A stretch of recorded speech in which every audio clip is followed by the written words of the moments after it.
বার্তা পৌঁছানোর জায়গাটি থেকে আমাদেরকে থামিয়ে রেখে কারা ফায়দা লুটতে চায়, কারা আমাদেরকে মানুষের কাছে তথ্যগুলো প্রচারের যে মাধ্যম সোশ্যাল মিডিয়া মাধ্যম বর্তমান সময়ে সেটি থেকে দূরে সরে রেখে কারা ফায়দা লুটতে চায়, এটা বড় একটা চিন্তার কারণ আমাদের কাছে। আসসালামু আলাইকুম রহমতুল্লাহ। ডাকসু নির্বাচন উপলক্ষে ঢাকা বিশ্ববিদ্যালয়ের শিক্ষার্থী, শিক্ষক এবং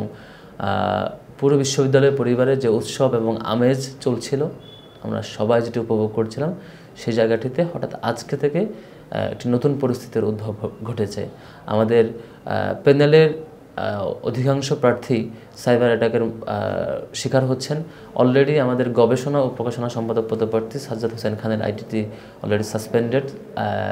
সাইবার অ্যাটাকের মুখোমুখি হয়ে, এবং আমাদের আরেকজন প্রার্থী স্পোর্টস সম্পাদক পদপ্রার্থী যিনি আরমান হোসেন, তার আইডিটিও সাসপেন্ডেড হয়ে গিয়েছিল। আমরা আমাদের বেশ কিছু ভাইদের সহযোগিতায় প্রাথমিকভাবে সেটি রিকভার করতে পেরেছি। আবার একই সাথে আরেকজন দায়িত্বশীল রেজাউল করিম শাকির, তার আইডিটিও সাসপেন্ডেড ফেসবুক থেকে।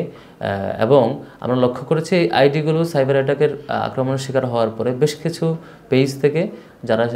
দাবি করছেন তারা এখানে অ্যাটাক করেছেন এবং তারা সেটি সফল হয়েছে বলে দাবি করছেন, যেটি আমাদের জন্য খুবই উৎকণ্ঠার, উদ্বেগের যে রাষ্ট্র এবং প্রশাসন ডাকসুর মতো একটি গুরুত্বপূর্ণ জায়গায় তার প্রার্থীদের তথ্যের প্রাইভেসি এবং সোশ্যাল মিডিয়া অ্যাকাউন্টের নিরাপত্তার জায়গাটিকে ঠিকঠাক দিতে পারেনি। এবং একই সাথে আমরা লক্ষ্য করেছি আমাদের মূল প্রার্থী যারা প্যানেলের অন্যান্য সম্পাদক এবং পাশাপাশি বিপি, জিএস, এজিএস, আমাদের মোহাম্মদ আবু সাদিক কায়েম, মহিউদ্দিন খান এবং আমার আইডি, সবগুলোই ক্রমাগত সাইবার অ্যাটাকের মুখোমুখি হয়ে বারবার রিস্ক যেমন কমেছে, আবার একই সাথে লগ আউট হয়ে যাচ্ছে। সেদিক থেকে আমরা আমাদের প্রাথমিক মেজারমেন্ট হিসাবে আমরা আর কোনো উপায় না পেয়ে আপাতত ডিএক্টিভ রেখেছি, যাতে করে সাইবার আক্রমণের জায়গা থেকে অন্তত কিছুটা রেহাই পাই। কিন্তু এইভাবে সোশ্যাল মিডিয়া থেকে কিংবা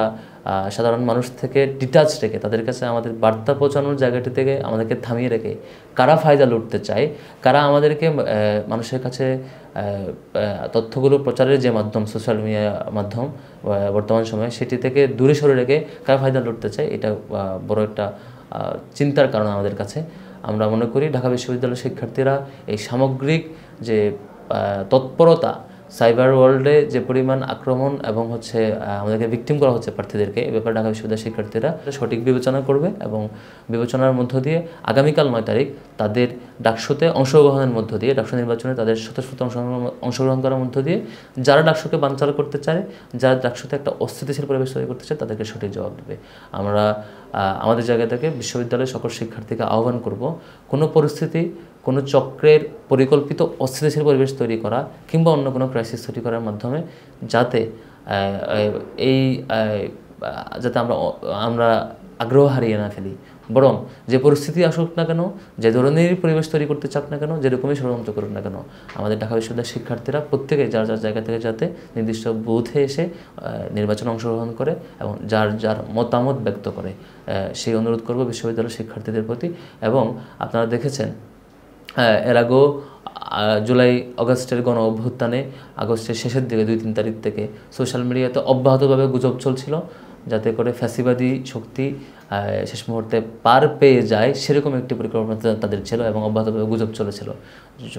ছাত্র জনতা সেই সময়টাতে কোনো গুজবে কান না দিয়ে এবং কোনো ধরনের প্রপাগান্ডায় কান না দিয়ে তাদের রায় এবং গণ অভ্যুত্থানে অংশগ্রহণ জারি রেখেছিল। ঠিক এই ডাকসুতে শিক্ষার্থীদের আগ্রহকে দমন করবার জন্য, ডাকসুকে বানচাল করবার জন্য নানা অপচেষ্টা, নানা তৎপরতা, অপতৎপরতা কিংবা অপপ্রচার, সিন্ডিকেটেড প্রপাগান্ডা সব কিছুই চলছে। একটি পক্ষ সেটির চেষ্টা করছে। আমাদের দিক থেকে সকল শিক্ষার্থীর প্রতি বিনীত অনুরোধ থাকবে, এই ধরনের শেষ মুহূর্তের অপপ্রচার, প্রপাগান্ডা, সিন্ডিকেটেড প্রপাগান্ডা কিংবা অন্য কোনো অস্থিতিশীল পরিবেশ তৈরি করার অপচেষ্টা কোনোভাবেই যাতে আমাদের কোনো শিক্ষার্থী কোনোভাবেই সেটিকে ভয় না পায়, ঘাবড়ে না যায়, সেটিকে বড় ফ্যাক্টর হিসেবে বিবেচনা না করে, বরং আমরা তার বিপরীতে এসে সকল অপপ্রচার মারিয়ে, সকল বাধা মারিয়ে প্রত্যেক শিক্ষার্থী যেন যার যার জায়গায় যেখানে থাকেন না কেন আগামীকাল আমাদের নির্ধারিত বুথে এসে নির্বাচনে অংশগ্রহণ করেন, আপনার স্বাধীন মতামত ব্যক্ত করেন এবং আপনার পছন্দের প্রার্থীকে ভোট দেন। এবং গত কিছু সময়ের এই একদিন কিংবা এই শেষ মুহূর্তের অপপ্রচার, প্রপাগান্ডা যাতে